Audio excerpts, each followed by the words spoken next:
Good morning. Coffee muna tayo. Pakita ko na ba ito sa inyo? Yung galing sa Thailand na na kape. Isa naman pang malakasang appetite suppressant. So, yun nga. Happy Sunday, everyone.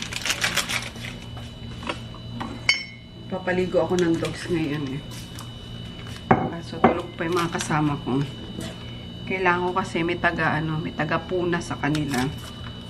Yan, pero muna ako. Luluto muna rin ako ng pagkain namin. Lunch. Pero wala pa akong ganang mag-vlog talaga.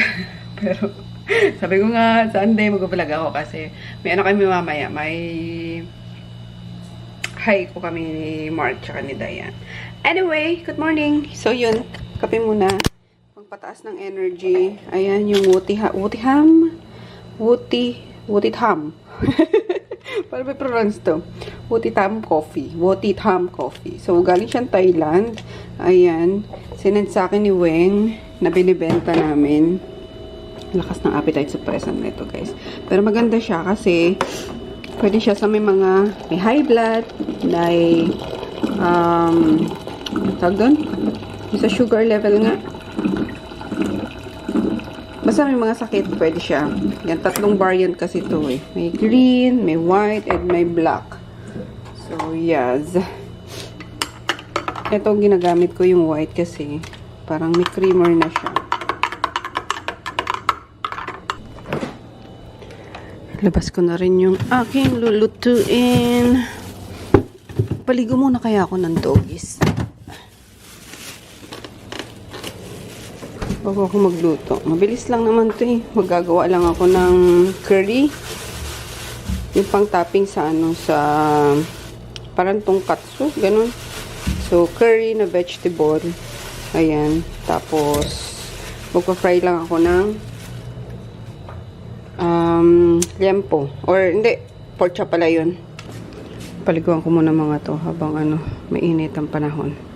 Ayan. Kasi, pa naman sila. Tulog pa. 10:30 pa lang. Kunin ko lang yung kanilang tuwalya. Oh no. Bakit dito nilagay ni daddy to? Ayan. Bira ko lang gamitin to. Pang emergency. Kaso bakit dito nilagay?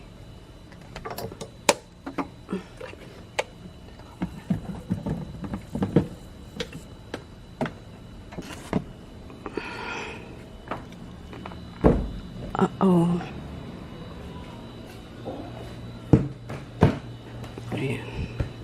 Gamitin natin tuwalya para sa kanila. Paligo tayo eh. Liligo na ang routine. Ligo ka muna na. Para matuyo ka na. Ana? Na. Okay kayo. Liligo sunod-sunod na. Mabilis lang naman yan. 3 lang sila eh. Unlike na nandito pa yung mga hotdog. Diyos ko, siya ang pinapaliguan ko. Yan, tapos perla yung ginagamit ko guys na sa kanila. Kasi may antibacterial to. And maganda sa kamay, hindi nakaka-dry. So, ayun, ganun lang kabilis magpaligo ng aso, guys. Tapos ko na paliguan yung 3. Kaya mag-prepare na tayo ng pagkain. May kanin pa. Ayan, okay pa yan. Kasi ako naman is adlay rice talaga ako, diba? Tapos, after 6 ng lola nyo. Minsan, guys, timad, minsan omad. Timad is twice meal a day. Tapos, omad is one meal a day. So, depende. Pag needed. Pag kailangan ko kumain sa gabi, kumakain ako. Pero konting-konti lang. Or before, before 6 dapat nakakain ako ng pang second meal ko. So, ayan. And ramdam ko nga agad na lumit na ulit yung yung grabe. Hindi, totoo. Kasi mabilis talaga kapag seryoso ka din. Yan. Mga 2 weeks na ata ako na nagaganon. So, mabilis yung yung effect niya. Nararamdaman ko na naman yung bewang ko. Kasi dati, di ba, bloated ako. Kain ako ng ano-ano. Parang nakalimutan ko na naglo-low carb ako. Yung ganyan. So, ang bigat na naman sa pakiramdam. Tapos yung, nauuna na naman yung tiyan ko kaysa sa boobs ko. Alam niyo? Kaya sabi ko, cannot be to. Ayan, kaya nagsimula ako. After ata nung ano namin, after nung swimming namin, yun, nagsimula ako mag-diet-diet na naman. And, yeah! Mabilis talaga effect. So, anyway, na tayong masyadong magka-chika. Mag-prepare na tayo ng food. Para makaligo na rin ako. Pakaligo ko mag-aano ko. I-edit. Kasi 4 PM kailangan nakaalis na kami dito.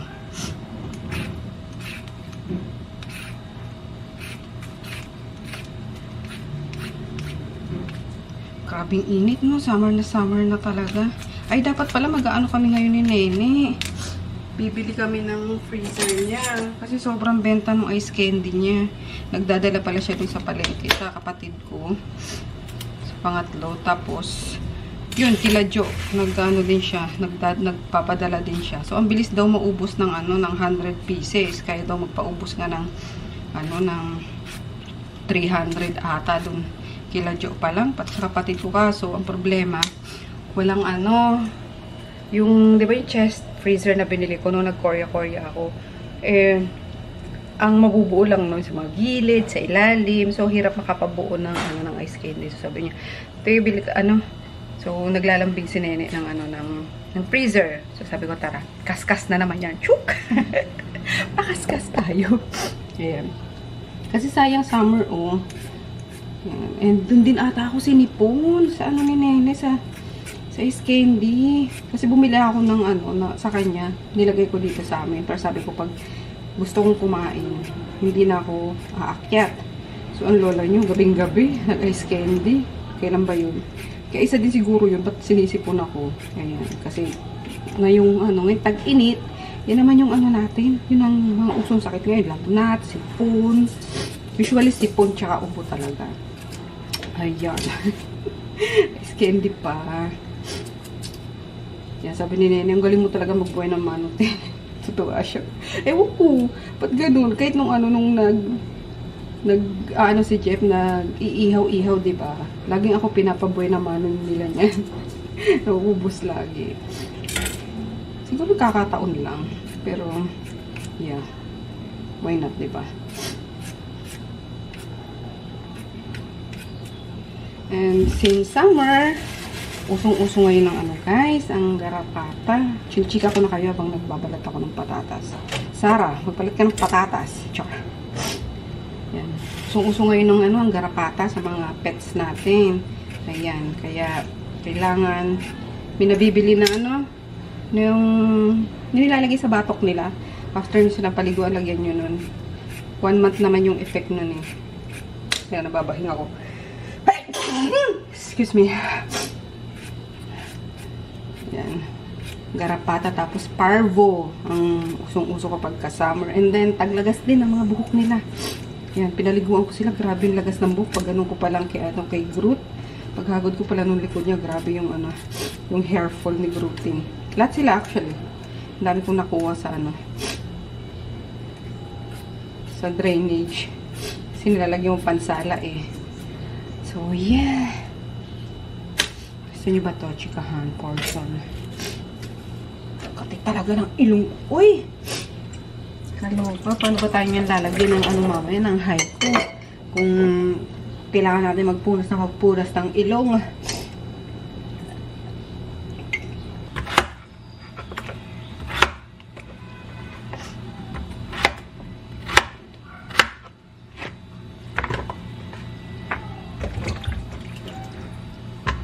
Tsaka na itong isang patatas na to. Oo. Grabe yung mga pimple mo Para kang pinya. Ang daming mata.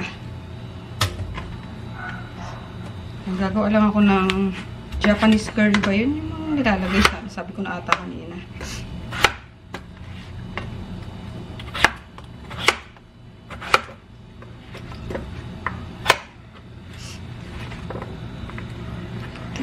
carrots and bell pepper lang. Tapos nagtitira ako ng carrots para sa ano, sa mga ham-ham. Mga ham-ham kami. Then bell pepper.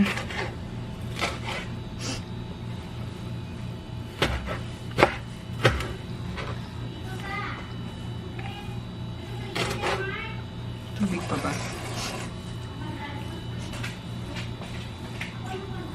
Tubig. Thank you. Ayan, sakto. Nakapaligo na ako ng ano, ng aso na wala ng tubig.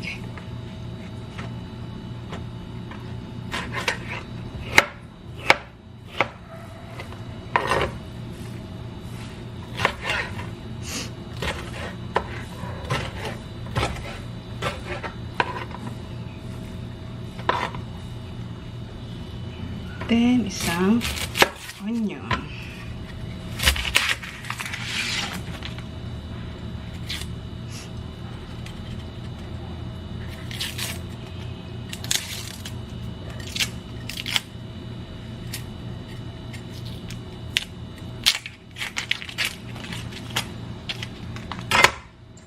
Right, water.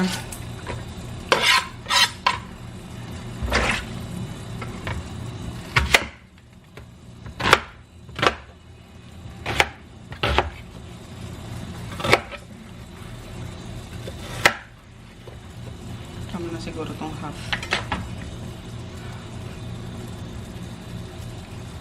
Ayan, itong gagamitin kong curry. Hot. Java curry. Tapos, ayun, papatong mo lang sa, ano mo lang, itatap mo lang siya sa mga pritong pork chop yung piprituin ko. Diba nag-ano ako kahapon? Nag-marinate ako ng pork chop. Okay na siguro itong ate. Let's cook!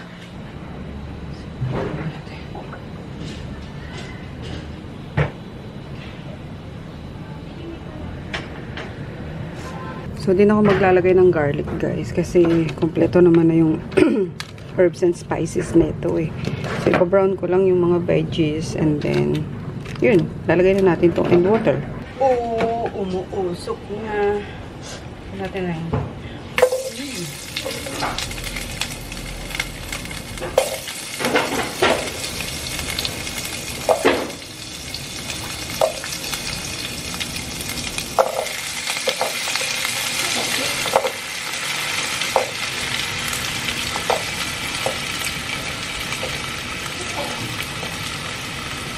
Papahuli ko tong dalawa kasi gusto ko crunchy to.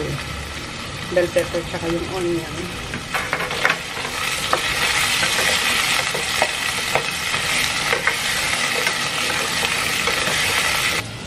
Dumating yung bill namin sa kuryente. Tingnan natin. Kinakabahan ako. Kasi sabi tataas, diba? So, isa sa store. Isa dito sa oh no. Oh no. Tumaas nga. Nakakaloka.